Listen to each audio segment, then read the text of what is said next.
Good evening, Richard. Are you okay? Good evening. Yeah, not too bad. Just recovering from Bobby Madley. No, we don't like to talk about referees too much. When it comes to Bobby No. Manley's case, yeah, I mean, we've obviously had him in the Premier League, and now you've got him in the Championship. I'm very sorry to hear. What was your view on the game? Obviously, aside from some very poor refereeing. Yeah, well, it was always going to be a tough test to face the Sunderland side, which are, they've done very well this season, and you know, to have the referee to stamp his authority on very early on onto the game with some bookings. Like Patino had the early booking, and then he's had another one. We've played the game then out with over an hour really, and it's changed the context of it. But we did have an opportunity with Jamal Lowe missing the penalty, and it was one of those really where as soon as he had it and he was doing the run up and he sort of was going one side to the other and you're thinking, oh, I'll just put it in the corner, just smash it, get the goal, and then we're trying to see it out, see the game out, as best we can. The height wasn't right, and the keeper saved it. And then, that was basically one of our better chances of the match. It was a really tough afternoon. Sunderland had a lot of opportunities. They just seemed to be lacking a striker, I think, and we weren't breached badly but at times when our keeper Carl Rushworth was called upon, he made some top saves. There's one real brilliant one-handed one he done in the second half, tip it over the bar. And defenders played really well. Bashir Humphreys and Harry Darlin really solid at the back, and then Ben Cabango then came on with about 10, 15 minutes to go, and I think the manager said he made about 7 blocks. That was incredible. We've been a lot more solid at the back, starting to come really good now for the Swans defensively this season. After last year, we were so poor at times. Yeah, I was going to say that was my next question to you. It was that sort of game you'd have lost last year. Oh, 100%. I think so.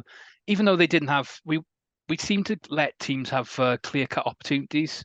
And in this match, you didn't seem to have that real like sort of chance where you'd expect the striker just to go and bury it one on one.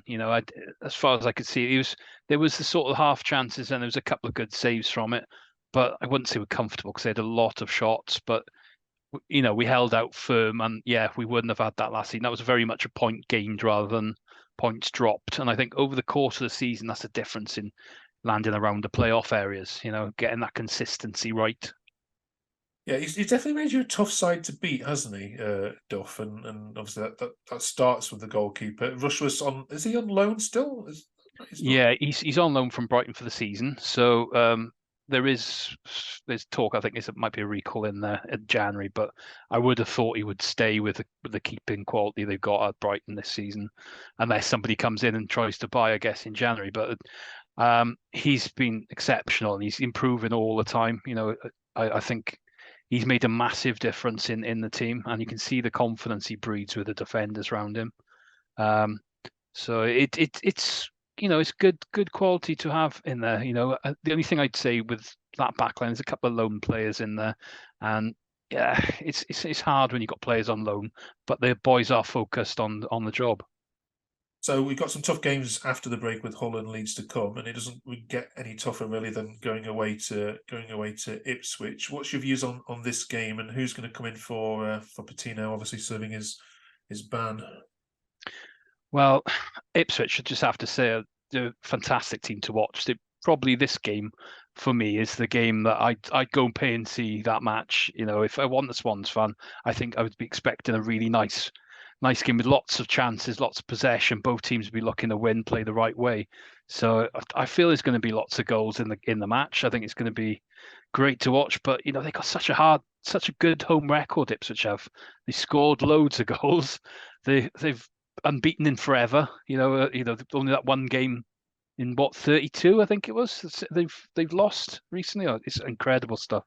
And I've heard they've drawn a few games last year and whatever, and the last two matches they come up short just in the end really. But they're brilliant. I think they're going up for me.